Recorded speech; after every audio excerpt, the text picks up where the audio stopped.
si korban ini ditemukan tergantung waktu datang itu selendangnya itu masih ada di lehernya, jadi belum dipotong.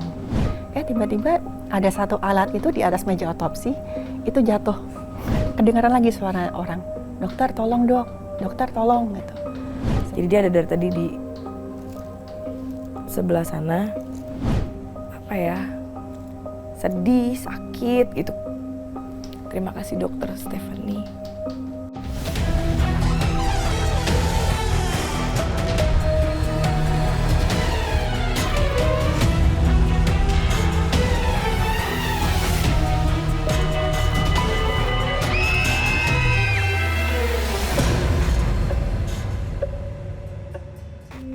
Selamat datang kembali di Malam Jumat. Jangan pikir kalian sendirian. Bersama saya Grita Agatha dan pastinya saya nggak mungkin sendirian juga. Di sini saya ditemani dengan kakak saya, Kananta. Grita, Apa kabar? baik. Kananta ini yang nantinya akan mengupas pengalaman mistis di balik cerita mistis narasumber kita hari ini. Di episode Malam Jumat sebelumnya kita kan udah banyak tuh membahas sosok-sosok yang mengganggu narasumber kita. Mulai dari rumahnya yang datengin hantu-hantu, terus juga ada benda-benda mistis, pokoknya banyak banget deh. Nah, ada juga nih yang namanya jenglot. Bicara soal jenglot nih, dunia maya pernah dihebohkan dengan tim forensik dari RSCM dan juga pakar UI.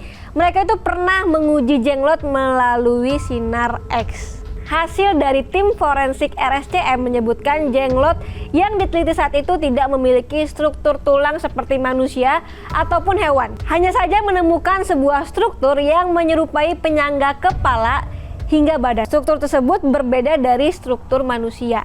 Hal lain yang mengejutkan diungkapkan oleh ahli forensik dari UI ini, Pak Jaya Surya Atmaja, yang turut meneliti jenglot tersebut. Justru beliau mengungkapkan kalau kulit jenglot memiliki karakteristik DNA layaknya seorang manusia. Tetapi beliau juga menegaskan penelitian tersebut meleset lantaran jenglot biasanya diberikan ritual khusus seperti diolesi darah manusia. Wah, ini coba deh, boleh nggak sih dikasih pencerahan tentang jenglot ini?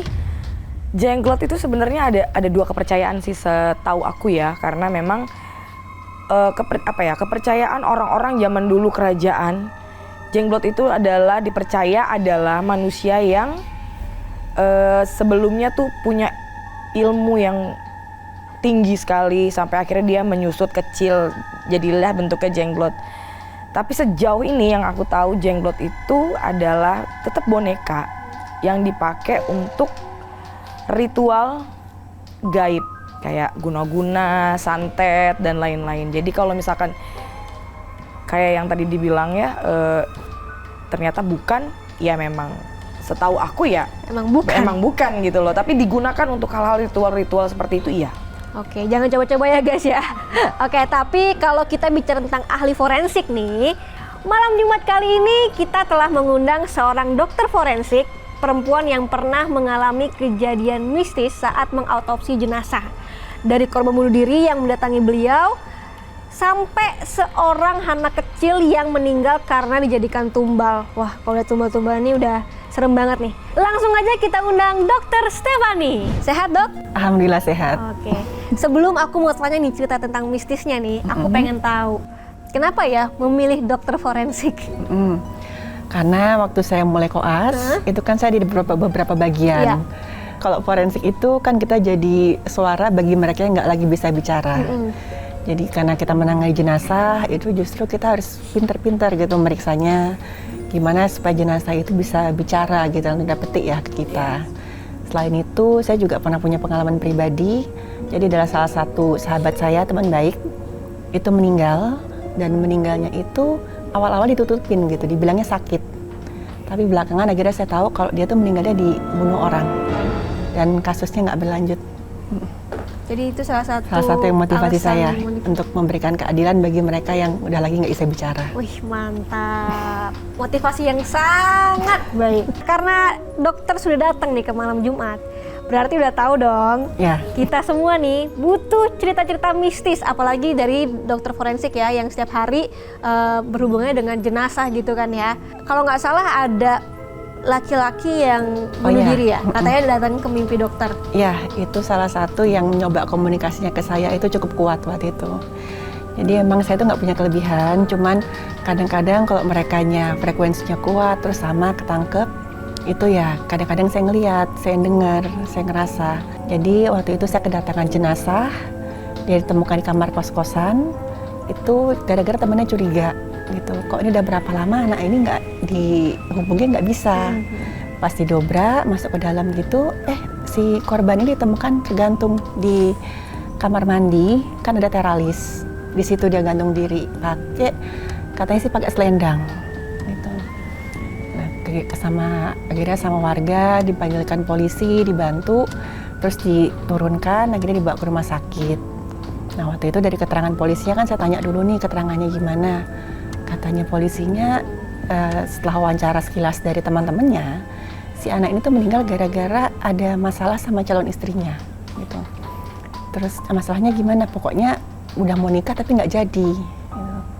Terus begitu udah mau saya periksa, kan ada keluarganya perwakilan, ternyata si orang ini tuh kan dari luar kota. Perwakilan keluarganya yang paling dekat di situ datang ke rumah sakit bilang, dokter, kami dari pihak keluarga sudah menerima, kami nggak ingin diotopsi, kami sudah menerima ini sebagai kasus bunuh diri. Kami cuma minta dibersihkan saja, diawetkan supaya nanti bisa diterbangkan ke tanah kelahirannya. Oke, ya udah. Saya siap-siap, mau saya formalin kan. Terus ya biasa saya dibantu sama beberapa orang teman. Waktu lagi diperiksa, memang waktu datang itu selendangnya itu masih ada di lehernya, jadi belum dipotong. Jadi ya udah jelas lah ya. Terus waktu saya periksa pakaiannya, di bagian kantong itu saya ketemu ada kayak dompet kecil, isinya ada KTP, sama ada kayak kertas-kertas kwitansi. Kan waktu itu diperkirakan sudah meninggalnya 5 harian. Badannya udah gembung, terus juga cairan membusukannya juga udah keluar.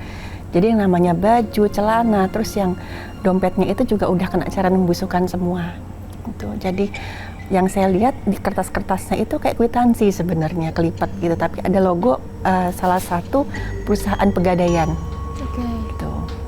Nah, terus waktu mau dicari identitasnya kan dapat KTP-nya tuh, tapi polisi tetap mau lihat dari sidik jarinya. Nah kalau pembusukan itu misalkan sudah mulai lanjut, itu kan kulit-kulit arinya kan ngelupas.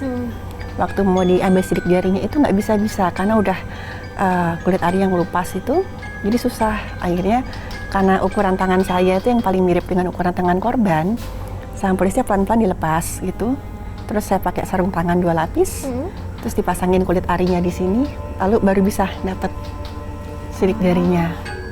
Dan itu memang dari datanya memang benar sesuai dengan yang data di KTP-nya itu. Nah, terus akhirnya pakaiannya udah dilepas semua, nggak ada tanda kekerasan lain, nggak ada tanda ke arah tindak pidana, akhirnya mau diformalin. Semua diformalin itu salah seorang teman saya ngomong, ini meninggalnya kenapa sih? Terus ada yang nyeletuk, itu tuh katanya gagal nikah. Terus alah masa gagal nikah aja kok masih bunuh diri? Kok istilahnya lemah sekali gitu. Tiba-tiba ada satu alat itu di atas meja otopsi, itu jatuh. Nah itu kecil banget kemungkinannya jatuh karena ditaruh di tengah-tengah dan cukup berat. Terus langsung pada diam, pada tahu dong ini nggak mungkin nih kena angin, nggak mungkin kenapa. Terus akhirnya saya ngomong, udah deh kita nggak usah banyak ngomong dulu, udah kita selesaiin aja gitu. Kita selesaiin, kita suntik formalin udah selesai, terus udah saya periksa semuanya, terus udah saya tinggal ganti baju karena habis itu kan mau dibersihkan, mau disucikan. Waktu saya lagi ganti baju di kamar mandi, tiba-tiba ada yang ngetok pintu gitu, pintu kamar mandi. Kali terus ngomong, dokter tolong dok, suara cowok. Saya kira wah nih kenapa nih, jangan-jangan entah formalinnya kurang apa gimana.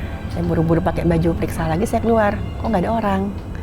Jadi posisinya kan ada orang admin, ada ruang ganti baju, sama ruang jenazah. Saya masuklah ke ruang jenazah, tadi yang manggil siapa?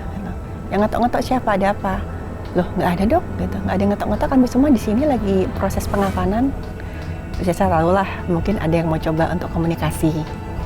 Ya udah saya biarin aja gitu, mungkin memang lagi nggak tenang lah gitu. Dan saya doain semoga tenang. Habis itu saya pulang. Nah, kejadiannya berlanjut lagi itu sebenarnya sih dalam waktu 1 minggu lah kurang lebih waktu itu. Dia nangis, nunduk, dan dari tadi dia selalu bilangnya selingkuh. Dia kayak mau menyampaikan bahwa dia tuh menyesal